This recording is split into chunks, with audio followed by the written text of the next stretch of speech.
nombre es Abdi Herrera y junto con mi equipo Greco Moreno les voy a estar hablando acerca de varios filósofos, algunas de sus teorías, sus frases y pues también sus contribuciones a la sociedad. San Agustín de Hipona. Él fue un influyente filósofo y teólogo cristiano del siglo IV y V y tuvo varias contribuciones a la sociedad y al mundo. Algunas de ellas pues son sus teorías. San Agustín es conocido por su teoría del conocimiento, la teoría del amor y su concepto de la ley divina. También desarrolló una teología del tiempo y una filosofía del alma. Ahora, profundizando más en sus teorías, vamos a hablar primero de la teoría del conocimiento. Él creía que el conocimiento proviene de la iluminación divina y argumentaba que no podemos conocer la verdad por nosotros mismos, sino que Dios nos ilumina para entenderla. Su segunda teoría era la teoría del amor y esta consistía o se basaba en la idea de que el amor es el motor que impulsa todas las acciones humanas y sostenía que amamos aquello que consideramos bueno y que el amor es fundamental para la búsqueda de la felicidad y también para la búsqueda de la plenitud. Y por último también tenía el concepto de la ley divina, que San Agustín creía en una ley divina que rige el universo y que está basada en los principios morales eternos establecidos por Dios. Esta ley divina es superior a las leyes humanas y debe ser obedecida en todas las circunstancias. Ahora, ya pasando un poco pues de estas teorías que influyeron profundamente en el pensamiento occidental y que siguen siendo objeto de estudio y debate en la filosofía y la teología, pues ahora sí podemos pasar con más cosas de San Agustín de Hipona, como sus frases, que algunas de las frases más famosas era una que decía: la medida del amor es amar sin medida, y haz lo que debes y no te ocupes por los resultados. Ahora, algunos de sus aportes a la sociedad y al mundo es que San Agustín fue fundamental en la formación de la teología cristiana y en la consolidación del pensamiento filosófico occidental. Su obra Confesiones es una de las primeras autobiografías conocidas y ha tenido una gran influencia en la literatura y la psicología. Además de su defensa del libre albedrío y su enfoque en la gracia divina, han moldeado la comprensión cristiana del pecado y la redención. Santo Tomás de Aquino. Él fue un filósofo y teólogo del siglo VIII, conocido por su influencia en la filosofía cristiana y la escolástica.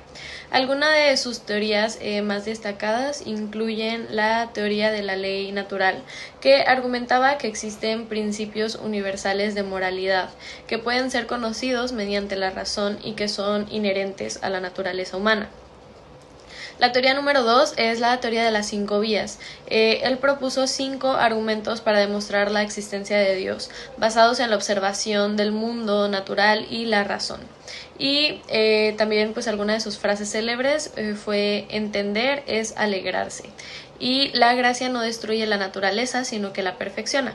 Y por último, algunos de sus aportes a la sociedad fue que sus ideas influyeron en la formación del pensamiento cristiano y en la síntesis de la fe y la razón. También contribuyó al desarrollo de la filosofía política, la ética y la teología en la Edad Media y más allá. Maquiavelo, además de ser un filósofo, fue un escritor del Renacimiento italiano y político.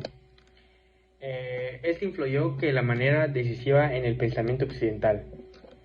Igual era secretario de la República de Florencia, acometió numerosas misiones diplomáticas y reorganizó el ejército de Florencia. Maquiavelo era un partidario de la prudencia y de la inteligencia, que considera como las virtudes más importantes para el buen gobierno. Él decía que el príncipe debe ser prudente como el zorro y fuerte como un león.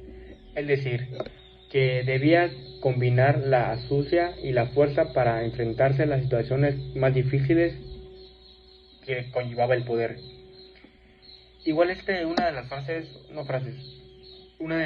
las teorías más usadas de Maquiavelo, o la más famosa, fue que el uso de las armas en una sociedad políticamente organizada es natural, independientemente de cuál sea su forma de gobierno, república o principado. Igual era que desde su perspectiva cualquier relación de mando y obediencia entre hombres o cualquier relación política y implicaba la necesidad de recurrir a las armas. Igual una de sus frases fue: un príncipe nunca parece de razones legítimas para romper sus promesas. Otra era: la política no tiene relación con la moral. Y otra igual era: en que el que engaña encontrará siempre a quien deja engañar. Montesquieu fue un filósofo político del siglo VIII y una figura clave de la Ilustración. Primero está la teoría de la separación de poderes, en donde Montesquieu propuso la idea de dividir el poder político en 3 ramas distintas: 1, la legislativa; 2, la ejecutiva; y 3, la judicial, con el fin de evitar la tiranía y proteger la libertad individual. Esta teoría ha tenido una profunda influencia en la organización de los sistemas políticos modernos, incluida la Constitución de los Estados Unidos. Número 2, tiene el espíritu de las leyes. Esta obra es su obra más influyente, donde desarrolla sus ideas sobre la separación de poderes y analiza las diferentes formas de gobierno y sus características. Ahora, algunas de sus frases era, primero, una que decía: en todo estado libre la costumbre debe ser la primera ley. Y segundo, la moderación en los hombres que poseen el poder es siempre una virtud rara. Ahora, algunas de sus contribuciones al mundo fue que Montesquieu promovió el pensamiento liberal y la idea de que el gobierno debe estar limitado por la ley y sujeta al escrutinio público. Sus ideas sentaron las bases para la democracia moderna y los derechos individuales. Además, su enfoque en el estudio comparativo de las instituciones políticas influyó en la ciencia política y en el desarrollo de la sociedad. René Descartes fue un filósofo, matemático y científico del siglo VII, considerado el padre de la filosofía moderna. Algunas de sus teorías, frases célebres y contribuciones incluyen: teoría del método cartesiano. Propuso un método sistemático para alcanzar el conocimiento verdadero, basado en la duda metódica y la deducción racional, conocido como el método cartesiano.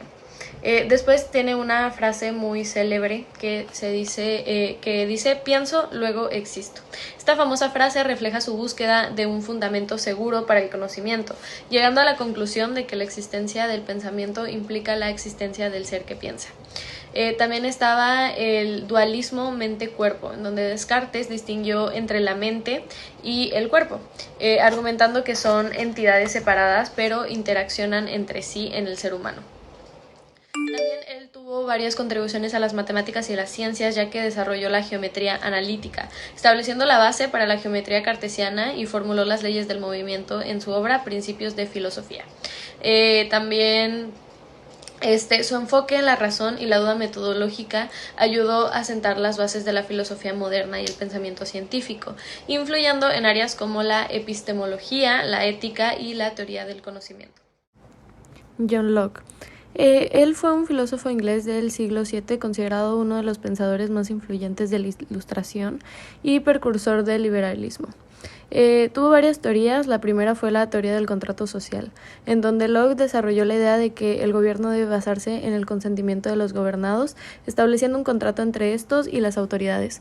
Argumentaba que los individuos tienen derechos naturales e inalienables, como la vida, la libertad y la propiedad, que el gobierno debe proteger. Después está la tabula rasa, donde Locke propuso la teoría de la mente como una tabla rasa, afirmando que al nacer la mente humana es un lienzo en blanco que se va formando a través de la experiencia sensorial y el razonamiento.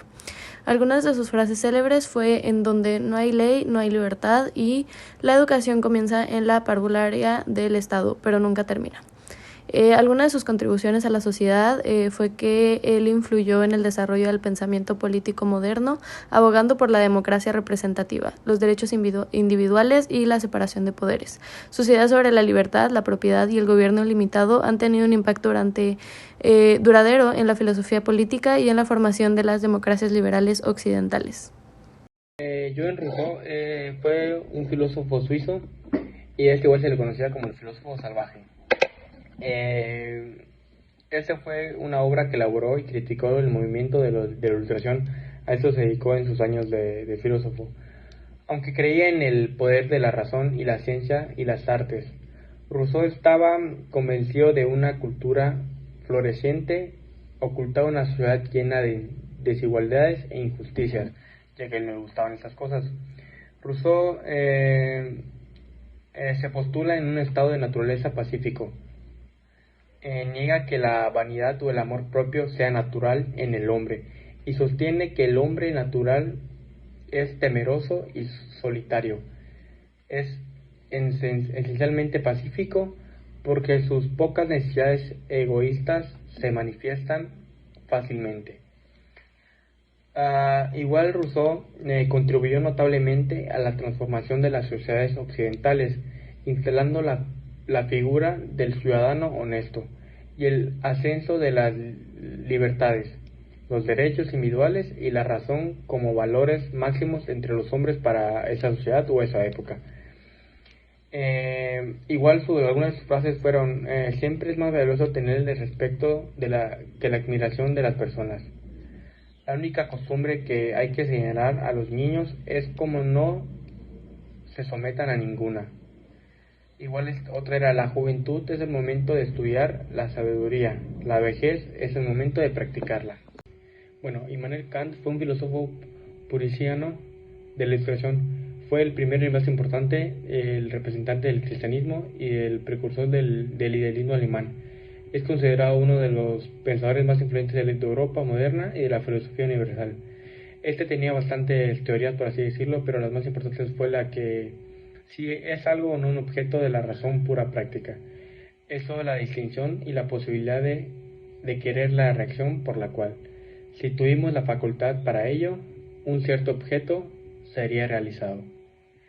Igual esto tuvo bastantes, por así decirlo, teorías, las cuales igual fueron la de la teoría de la razón y las categorías de a priori, la teoría de la moral y el imperativo categórico, y la teoría política y de las ideas de derechos de los humanos, y a la paz perpetua. Igual este tuvo bastantes, por así decirlo, frases, que una puede ser: el sabio cambia de opinión, el necio nunca. Con las piedras que con duro intenso los críticos te lanzan, bien puedes erigir tu monumento. Otro puede ser: la educación es el desarrollo del hombre en toda la perfección de su paz mental. La filosofía de Nietzsche fue uno de los estilos de filosofía más populares de su época. Su pensamiento, que cargó contra la naturaleza de la supuesta del hombre racional. Igual una de sus obras fue Desafiando los 2000 años de la filosofía, y entre otras. Pero más que nada su lenguaje de estilo novedoso fue el que le otorgaron un puesto de honor en el mundo de la filosofía y de las ideas.